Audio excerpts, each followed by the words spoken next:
सातवें दिन की राम कथा की संवादी बातें शुरू कर रहे हैं। इससे पूर्व पुनः एक बार इस कुछ विशेष कारणों से जो सदा सदा चार्ज्ड है ये भूमि चेतना से, फिर वो विद्या की चेतना हो, योग की चेतना हो, कई प्रकार की चेतनाओं से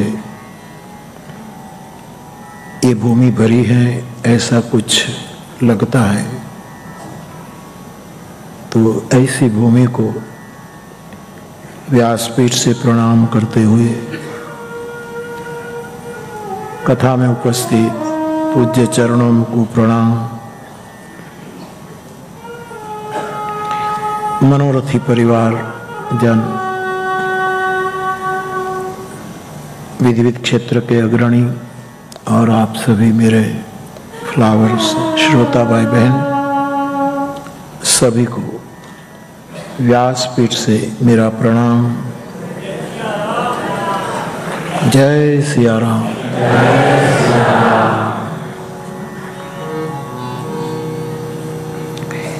कल आप सबसे मिलना हुआ। कुछ भाई बहन जो निकट आकर मिलना चाहते थे, फोटो खिंचवाना, जहाँ तक न्याय दिया जाए हमने कोशिश की। आज कुछ शिकायतें भी हैं कि हम रह गए, तो कल कोशिश करेंगे शनिवार को, यदि हो पाया तो। दूसरी बात, कल हम नालंदा विश्वविद्यालय के दर्शन के लिए वहां गए। इतना ही मैंने वाइस चांसलर साहब को कहा कि साहब भली रचना, हर प्रकार से जो, और ये आनंद तो ये है कि कल कुलपति साहब भी कह रहे थे कि इस पूरी नालंदा विश्वविद्यालय का जो आर्किटेक्ट है वो गुजराती है।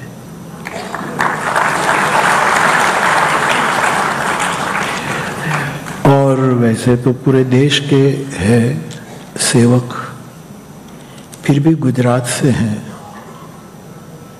तो हमारे राष्ट्र के प्रधानमंत्री आदरणीय मोदी साहब ने गुजराती है इसी का उद्घाटन किया।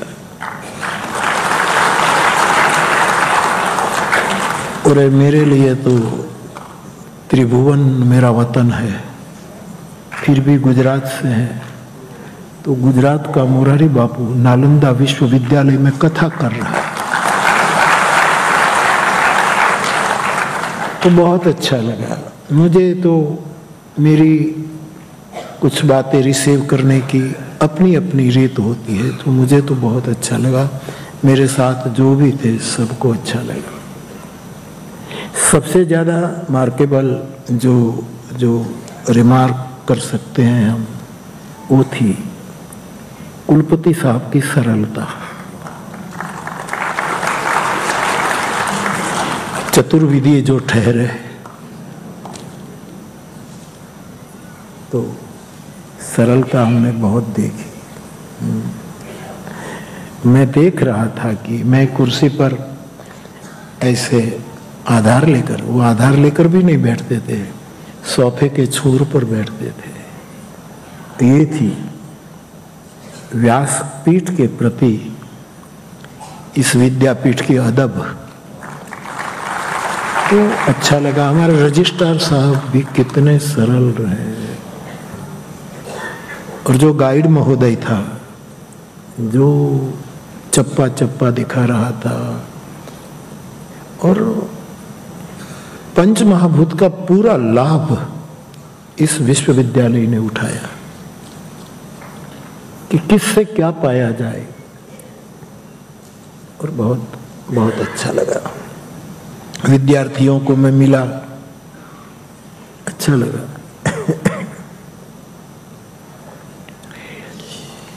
मैं तो इतना कहकर फिर निकल गया कि आपके नेतृत्व में ये नालंदा विश्वविद्यालय पुनः एक बार अपनी गरिमा की ओर गति करे, ऐसी हनुमान जी के चरणों में प्रार्थना करता हूं। कुल मिलाकर बहुत अच्छा लगा। तो ये भी प्रसन्नता मुझे व्यक्त करनी थी, और ये कुलपति साहब मेरे श्रोता निकले। इंदौर की कथा जो पहले की थी, गीता भवन या किसने की थी, जो इंदौर की पहली कथा, पहली मीन्स दूसरी भी हुई इससे पहले, कोई ये ना समझे कि पहली ही कथा इंदौर में हुई थी। आप कह रहे थे बापू, मैं मेरे दादा के साथ आपकी कथा सुनने आ रहा था, तो सब मेरे फ्लावर हैं, कहीं न कहीं मिल जाओगे आप, कहीं न कहीं। तो अच्छा लगा, कहीं न कहीं, तो अच्छा लगा। और वहां सरस्वती जी की भी स्थापना होनी चाहिए। आनो भद्रा क्रतवो यंतु विश्वतः, वो वेद मंत्र का विशुद्ध सूत्र भी लिखा है। भगवान बुद्ध का भी बहुत सुंदर वो है। कुल मिलाकर बस आनंद हुआ।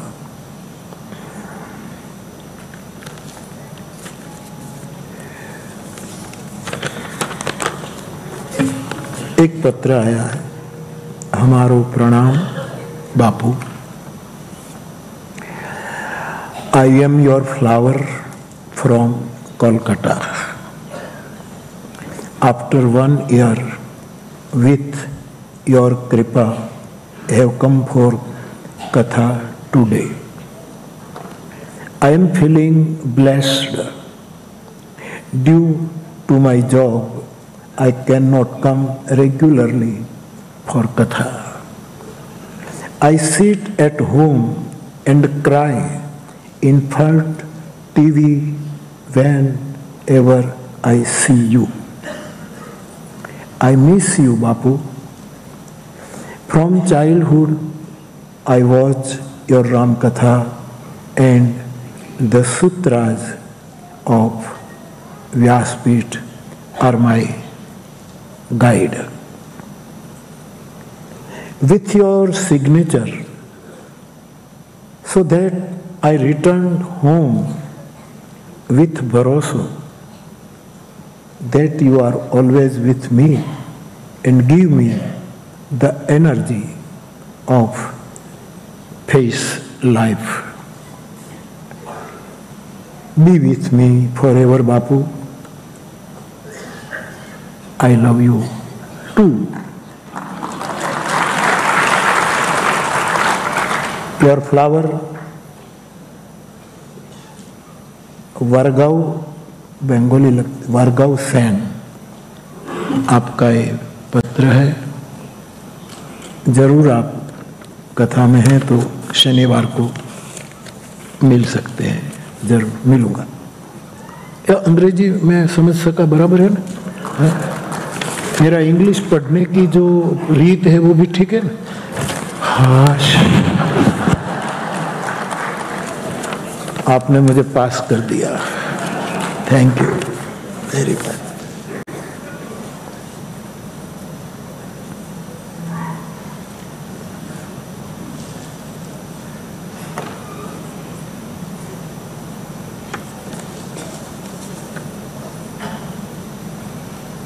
बापू आपने काशी भी हिंदू विश्वविद्यालय में भी व्याख्यान दिया है। यस, महाराजा की उपस्थिति में।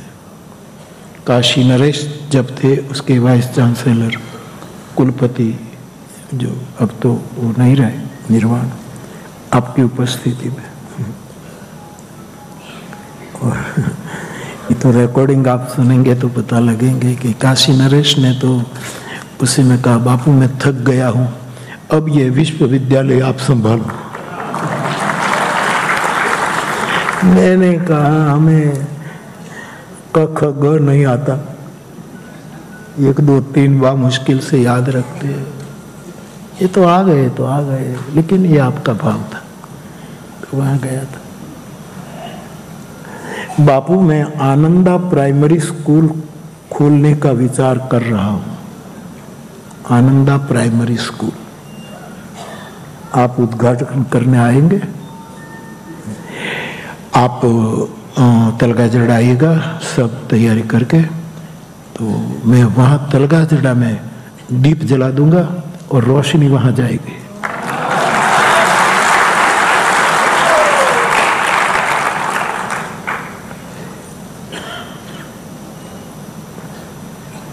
आलोचना में छिपा सच और प्रशंसा में छिपा झूठ को समझने का क्या तरीका है?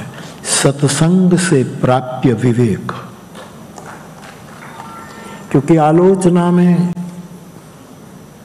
छिपा सच और प्रशंसा में छिपा झूठ, इसके लिए क्षीर नीर को समझना पड़ेगा।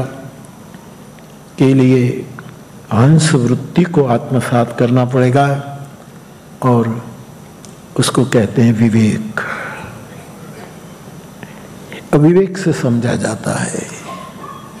थोड़ी प्रतीक्षा करनी होती है। किसी भी बात में मैं आपसे एक निवेदन करूं, आपके होने के नाते, हर कोई भी बात में जल्दी मत करना। हम बहुत हड़बड़ी में रहते हैं, बहुत। अध्यात्म यात्रा करनी है तो धीरज बहुत चाहिए, धीरज बहुत चाहिए। इंस्टेंट अध्यात्म यात्रा में नहीं हो पा। हाँ, किसी की कृपा एक क्षण में द्वार खोल दे, ये बात और है। बाकी धैर्य बहुत रखना पड़ता है, ये जरूरी। तो धीरे धीरे धीरे पता लग जाता है कि प्रशंसा में छिपा सच, आलोचना में छिपा सच क्या है और झूठ, प्रशंसा में छिपा झूठ क्या है। और मैं तो यही कहूं कि विवेक के बाद भी प्रशंसा और झूठ, इसमें छिपा, प्रशंसा और आलोचना दोनों में सत्य और झूठ छिपा है। धीरे धीरे राम भजते भजते दोनों से बाहर निकल जाओ। क्या प्रशंसा, क्या आलोचना, क्या ले देना। 52 अक्षर के अंदर के सब खेल है। कोई इसमें से प्रशंसा बना देता है, कोई इसमें से निंदा बना देता है। इससे बाहर तो कुछ है नहीं। वो ईसाई धर्म की पुरानी बात नहीं है। मैं पहले भी कहता था कि एक चर्च में संडे को जो उसका धर्मगुरु था वो प्रार्थना कराता था और सब जाते थे। तो बड़े बड़े पंडित, बड़े बड़े लोग प्रार्थना करते थे एकाग्र होकर। उसमें एक छोटा बच्चा भी जाता था, वो भी इतना निमग्न होकर के प्रार्थना करता है। तो पादरी प्रभावित हुआ। हर रविवार को वो आता है और इतना निमग्न, और पादरी तो पंडित है ईसाई धर्म का। उसको लगा कि मैंने इतने सालों से चर्च में सेवा की है और मैं इतना निमग्न नहीं हो रहा हूं, मैं इतना ध्यानस्थ नहीं हो पा रहा। और ये छोटा बच्चा कौन सी प्रार्थना ये कर रहा है कि मग्न हो जाता है। एक दिन रहा न गया, प्रार्थना पूरी हुई, सब बंदे निकलने लगे। तब पादरी महोदय अपने स्टेज से नीचे उतरकर उस बच्चे के पास जाते हैं कहा कि बेटा 1 मिनट। क्या? कि तेरे पास साफ साफ बोल दूं, मैं इतनी सालों से धर्म प्रचार में लगा हूं, प्रार्थना करा तो वगैरह वगैरह, लेकिन मैं इतना मगन नहीं हो पाया हूं। और तू क्या जानता है, इतना मग्न हो जाता है। कौन सी प्रार्थना है ये, जरा राज बता। तब वो बच्चा कहता है कि धर्मगुरु मुझे क्या प्रार्थना है, मुझे कुछ नहीं आता। मैं यीशु को आंखें बंद कर कहता हूं कि मैं अभी पहली दूसरी श्रेणी में ABCD पढ़ रहा हूं, तो मुझे पूरी ABCD आती है। तो मैं आंखें बंद करके 3-4 बार बोलता हूँ ABCD EFGH। मन नहीं आवड़ती, ये छोकरा ना आवड़े से मन नहीं आवड़ती। ABCD EFGH, फिर क्या MNOPQRSTUVWXY। तो 3-4 बार पूरी ABCD बोलता हूँ, फिर भगवान को कहता हूँ कि इन ABCD से तुम्हें जो अच्छी लगे ऐसी प्रार्थना बना ले, बात खत्म। मसला तो है इतने ही वर्णों के अंदर खेलना है, अक्षरों के अंदर खेलना है। तो मेरा साधक, मेरा फ्लावर, मेरा सुमीत, मेरा कबूतर, मेरे जिगरी केवल ये कोशिश करे कि धीरे धीरे धीरे निंदा स्तुति उभय सम, या तो दोनों को समान समझने का अभ्यास करे, या तो दोनों से गुरु कृपा से कुछ अपने प्रयास से दोनों से बाहर निकल जाए। गीता और रामायण का, गीता कहती दोनों को तुल्य, और मानस भी निंदा स्तुति उभय सम कहते हैं। गीता भी कहती है तुल्य निंदा स्तुतिर्म, दोनों एक समान ही है, कोई फर्क नहीं। यदि इस मार्ग पर रहना है तो दोनों से बाहर निकलना पड़ेगा, क्योंकि ये तो होता ही रहेगा, इसको कौन रोक पाएगा। और छूटने वाला नहीं। यदि निंदा से प्रभावित हो जाओगे तो कभी किसी ने प्रशंसा की तो प्रशंसा भी प्रभावित हो जाएंगे। प्रशंसा से प्रभावित हो जाएंगे तो निंदा भी छूने लगेगी। ये दोनों एक ऐसी जोड़ी है, साथ साथ में रहती है। पहले के युद्धों के जो नियम थे उसमें जोड़ी के साथ जोड़ी ही लड़ती थी, जोड़ी ना हो ऐसा। दो दिस जय जयकार करी, निज निज जोरी जानी। लंका कांड में थोड़ा चक्कर लगाओ। महाभारत काल में भी आमने सामने दो जो जोड़ी होती है वो ही लड़ते थे। सैनिक सैनिक के साथ लड़ते थे, सेनापति सेनापति के साथ लड़ते थे, रथी रथी के साथ लड़ते थे, महारथी महारथी के साथ हाथी सो हाथी। गोस्वामी जी कहते हाथी से कोई लड़े तो हनुमान जी हाथी उसके ऊपर फेंकते थे। जोड़ी है। वैसे श्रोता और वक्ता की भी जोड़ी है, वैसे गुरु और शिष्य की भी एक जोड़ है, एक युग्म है, ये जुगल है। और आपने संगीत के प्रोग्राम अटेंड किए हुए होंगे तो संगीत की हर विधा, हर प्रस्तुति अपने आप में अनूठी होती, लेकिन जुगलबंदी की एक और महिमा है। जब कोई जुगलबंदी करेगा तब संगीत के रसिक को और आनंद आता है, अपनी एक महिमा। वैसे गुरु शिष्य की जुगल, सुर मिल जाए, ताल मिल जाए, मन मिल जाए, जुगलबंदी की महिमा है। तो ये युग्म है, ये दो। इसलिए तो हमारे शास्त्रों ने कहा कि आप अद्वैतवादी है तो हर एक वस्तु में अद्वैती हो जाओ, लेकिन गुरु शिष्य में तो तुम्हें द्वैत रखना ही पड़ेगा कि ये मेरा बाप है, मैं उसी का आश्रित हूं। वहां अद्वैत नहीं चलेगा, ये आवश्यक है। इसलिए जुगल की महिमा है। हमारे चित्रकूट धाम तलगाजड़ा में जब, अब तो नहीं रहा, दोनों बाप बेटे दोनों रह रहे, दोनों ने तबले में जुगलबंदी की थी, बाप बेटे दोनों ने।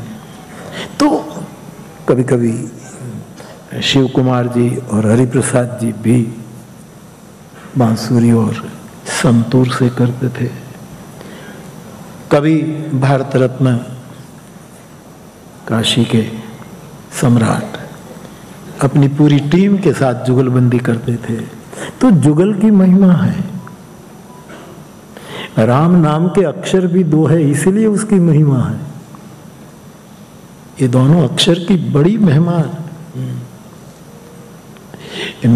मुझे आप मुरारी बापू कहते इसलिए नहीं, बापू शब्द की भी बड़ी महिमा है। दो अक्षर, कुल गुरु इत सममाय न बापू। गोस्वामी जी विनय पत्रिका में कहते हैं, विनय पत्रिका दीन की बापू, राम को बापू कहते, हे बाप, हे बापू।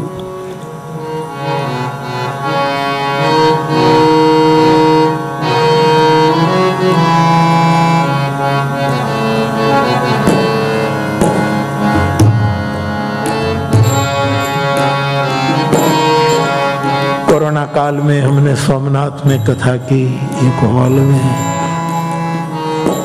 तब ये पंक्तियां उठाई थी।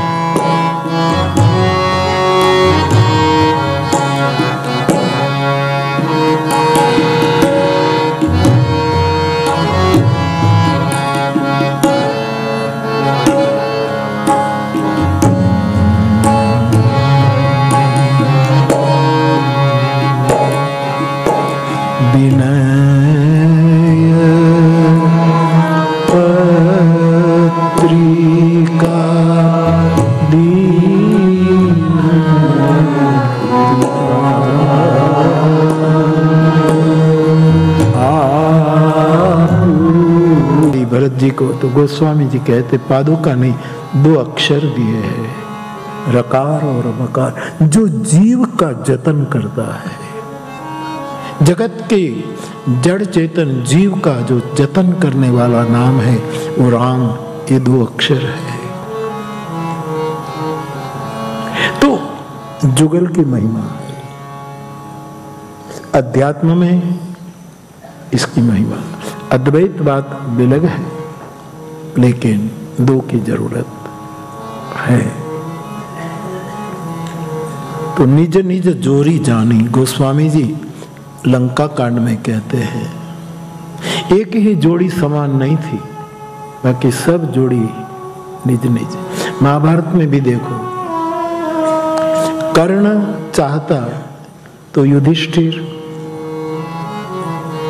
सहदेव, नकुल, भीमसेन को आमने सामने जाकर कुछ समय में मार देता है, लेकिन कर्ण ने कभी इनके सामने युद्ध नहीं, क्योंकि जोड़ी नहीं है, जोड़ी नहीं। जोड़ी थी अर्जुन,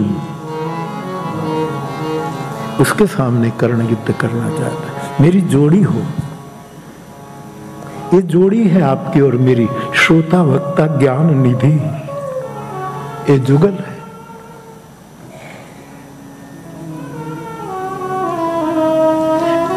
रश्मि रथी के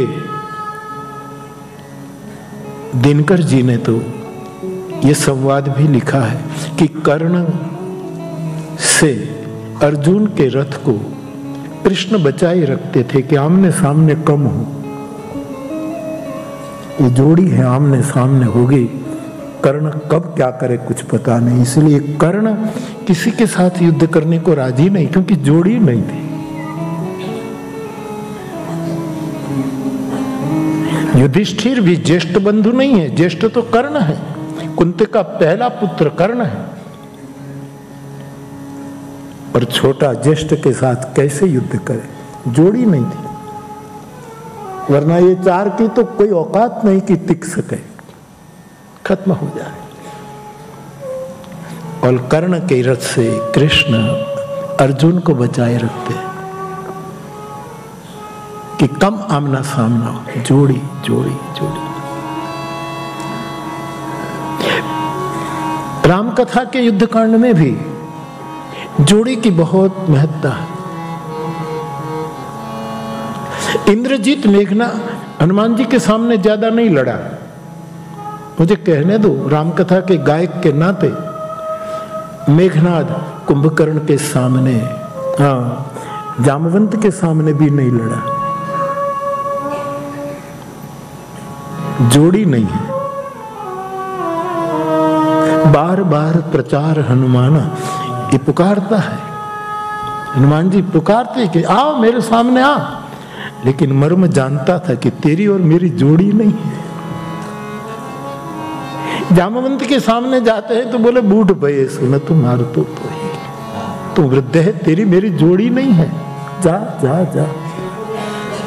मैं लड़ूंगा तो रामानुज के साथ लड़ूंगा। ये ईमानदारी थी। युद्ध के कुछ नियम थे। सूर्यास्त हो जाए फिर कितनी भी कटुता और दुश्मनी हो, एक दूसरे गले लगते मिलते थे, फिर युद्ध नहीं होता था। ये नियम थे। जिस योद्धा ने हार कबूल कर ली, फिर उस पर विजित योद्धा प्रहार नहीं करता था। नियम था। जिसके हाथ से शस्त्र गिर गया और निहत्था हो गया, उसके ऊपर शस्त्रधारी प्रहार नहीं कर सकता था।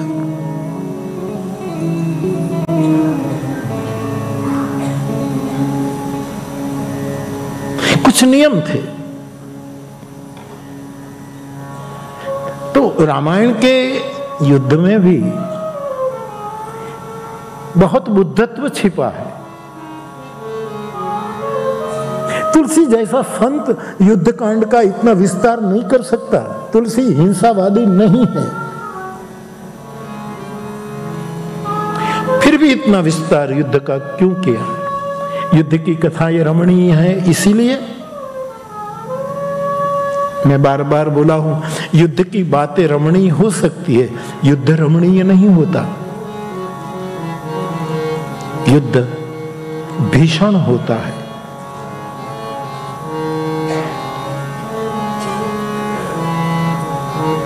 प्रहार नहीं किया जाता था। कभी कभी युद्ध का नियम जरूर तोड़े हैं महाभारत में। यहां जुगल की महिमा है। श्री हनुमान जी ललकारते फिर भी इंद्रजीत नहीं आता। जोड़ी नहीं है। ये बूढ़ा है, मैं जवान हूं, जवान बूढ़े के साथ कैसे लड़ूं? और भाषा तो राक्षस की है, इसीलिए बूढ़ ऐसे बूढ़ा है, जाने देता हूं, निकल निकल। ये तो भाषा, हर एक खानदान की अपनी भाषा होती है। अब वाल्मीकि रामायण पढ़ेंगे तो कृपया पहले तुलसी को सुन करके, तुलसी की कथा को गुरु मुख से सुन करके फिर पढ़ना, वरना वहां जो बोली बोली गई है वो तुम्हारे अनुकूल नहीं पड़ेगी। जो भाषा का व्यवहार हुआ है वाल्मीकि रामायण, वो मानस में नहीं है।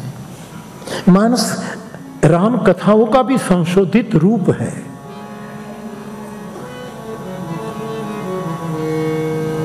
अब वाल्मीकि रामायण का अरण्य कांड पढ़ो। मारीच के साथ योजना बना करके रावण आया सीता जी के अपहरण के लिए। वो स्वर्ण मृग बन गया और भगवान उसके पीछे, जानकी ने कहा मुझे इसका चर्म ला दो, और भगवान पीछे दौड़ते हैं। लक्ष्मण को सुरक्षा सौंप दी और फिर बहुत दूरी पर ले गया मारीच, और भगवान ने उसको तीर मारा और मारीच हाँ लखन 5 सुमिरे से मन महरा। पीछे मन में राम बोला, पहले लखन लखन, और ये आवाज पंचवटी की कुटिया से टकराई। जानकी जी चौंक गए। उसको लगा कि आर्यपुत्र की आवाज है, संकट में है। लक्ष्मण जी आप जल्दी जाइए अपने भाई की रक्षा, वो आपको पुकार रहे। लक्ष्मण जी कहते हैं मां ये असुरों की माया है, ये लोग कब किसकी आवाज में बोले क्या पता, ये प्रदेश असुरों से भरा है मां, मैं नहीं जा सकता।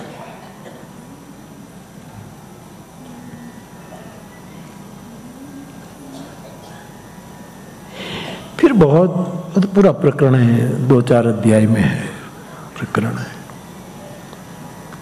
और फिर कुपित होती है किशोरी जी, फिर जो लक्ष्मण जी के सामने जो वचन बोलती है तुलसी को स्वीकार्य नहीं है। तुलसी केवल इतना कहकर छोड़ देते हैं, मरम वचन सीता जब बोला, हरि प्रेरित लक्ष्मण मन डोला। आप भी गुरुमुखी राम कथा सुनने के बाद ही पढ़िएगा। इस संशोध सभी ग्रंथों का आज के युग के लिए और भविष्य के लिए एक संशोधित सदग्रंथ है वो रामचरितमानस है।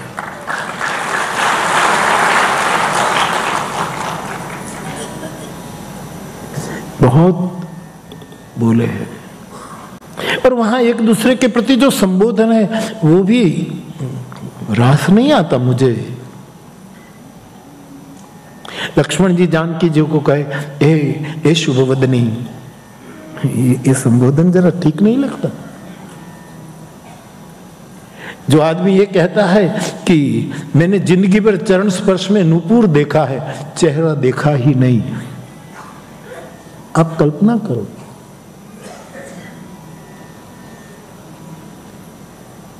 खैर, और आखिर में वो बहुत कुपित होकर जानकी जी कटु वचन बोलती है। आपको वनवास नहीं था, लेकिन आप हमारे पीछे पीछे आए हैं। सोचिए, मानवीय मन।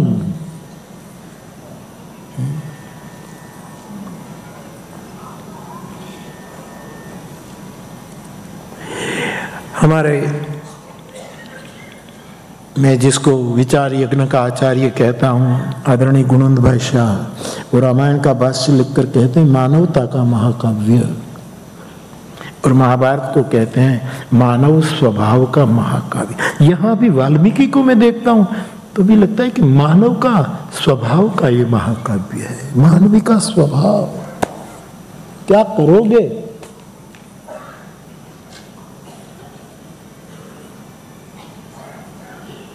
कहते हैं, कई लोगों ने प्रयोग भी किया है, कुत्ते की पूंछ को कितनी ही पाइप में डाल दो, 1000 साल रखो, इंद्र की कुत्ता जो हो स्वर्ग वाला तो चिरंजीवी हो, लेकिन पाइप से निकालो तो वक्र ही वक्र हो। स्वभाव दुर्तिक्रम है।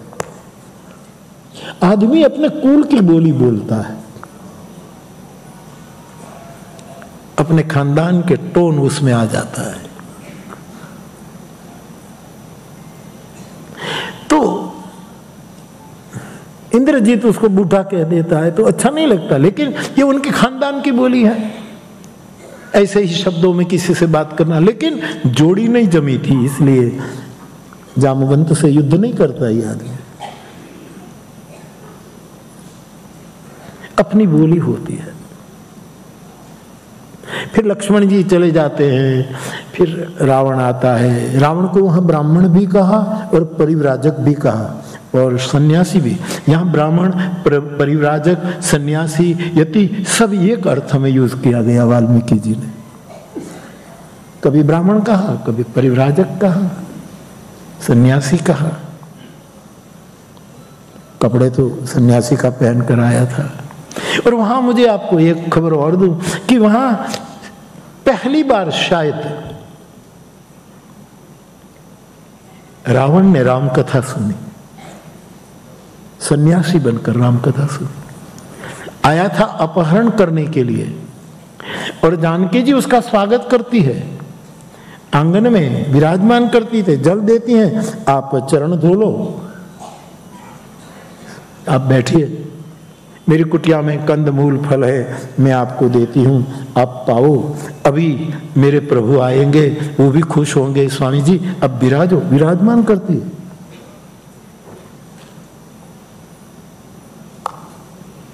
फिर रावण है तो कहता है तुम तो इतनी सुंदर है, फला है। सीता जी का स्वरूप का वर्णन करता है, जो आप ऐसे जो आप पढ़ लेना।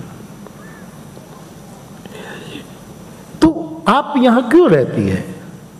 आपकी शोभा तो राजमहल में होनी चाहिए, एक कुटिया में। मेरे भवन में खबर नहीं, जीती परी निज बाहुबल। मैंने कई सुंदरियों का अपहरण किया है, लेकिन मेरे राजभवन में तुम्हारे जैसी कोई सुंदरी नहीं है। और चारों ओर जो समंदर है, बीच में एक त्रिकूट है, उस पर मेरी लंका बसी है। मैं आपको ले जाऊं और वहां तो कितनी दासियां लिखी है वाल्मीकि रामायण, इतनी हजारों दासियां लिखी है। इतनी दासियां तुम्हारी सेवा में लगेगी। आप कौन हैं? तब सीता जी रावण को राम कथा सुनाती है। ओ हो कथा मां है, और रावण को राम कथा का गायन श्लोकबद्ध। महाराज दशरथ जी से लेकर अपने पिता जनक जी को याद करके फिर वो स्वयंवर की कथा सुनाती है। फिर ये हुआ, फिर कई माँ ने ये किया, हमें वनवास हुआ, ये हुआ।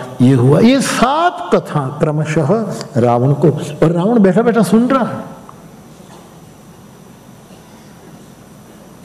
मुझे तो लगता है कि राम के हाथों मरा इसलिए निर्वाण नहीं मिला, जानकी के मुख से कथा सुनी इसलिए निर्वाण पद पा गया। मातृ मुख से कथा सुनी है और पूरी कथा सुना दी।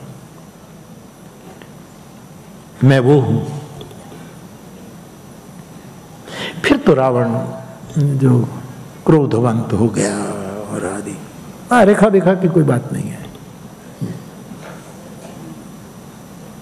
रेखा दूसरा खींचे और हम निभाएं, सबको अपनी अपनी रेखा खुद को खींचनी चाहिए। दूसरे की लकीरें हम कब उड़ा दें कोई पता नहीं। और प्रतिबंध भी लगता है, पराधीनता भी लगती है। और जब अपनी, जैसे आप कथा में हो तो आप स्वयं शिस्त निभाते हो तो कोई गड़बड़ी ही नहीं सोच। आप शिस्त न निभाएंगे तो गड़बड़ी पैदा हो जाती है। ये जो सेवा में लोग रहे हैं, व्यवस्था में जो लोग रहे, किसी को नियुक्त नहीं किया लेकिन हो गए हैं नियुक्त कुछ, वो अपने विवेक में वर्ते तो किसी का अपमान नहीं होगा। हर कथा में कुछ न कुछ बातें मेरे पास चिट्ठियों के द्वारा आती है कि कुछ लोग हमारा बहुत अपमान करते हैं, कुछ लोग हमें दाढ़ में रखते हैं, कुछ लोग दूसरों को कुछ नहीं कहते, हमको देखते ही चिड़चिड़। मैंने आपको नियुक्त नहीं किया है किसी का अपमान करने के लिए, चाहे वो आयोजक हो, यजमान हो, मनोरथी। और आपका भी कर्तव्य है कि आप भी मनमानी न करें कि हमने 250 कथा सुन ली, इसमें कोई धाड़ नहीं मारी है। मैंने 900 की, मैंने क्या धाड़ मारी? स्वयं शिस्त हो। आप ये मत समझना कि मेरे पास खबर नहीं पहुंचती। आप चिट्ठी लिखो तो ही मुझे पता लगे, ऐसा भी नहीं। लेकिन मैं इसमें जाता नहीं कि तुम जानो। तुम्हारे स्वभाव में गुणा गुणेश वर्तन्त इति मत्वा न सज्जते। इतना ऐसा सोच करके हम उसकी फिक्र नहीं करता।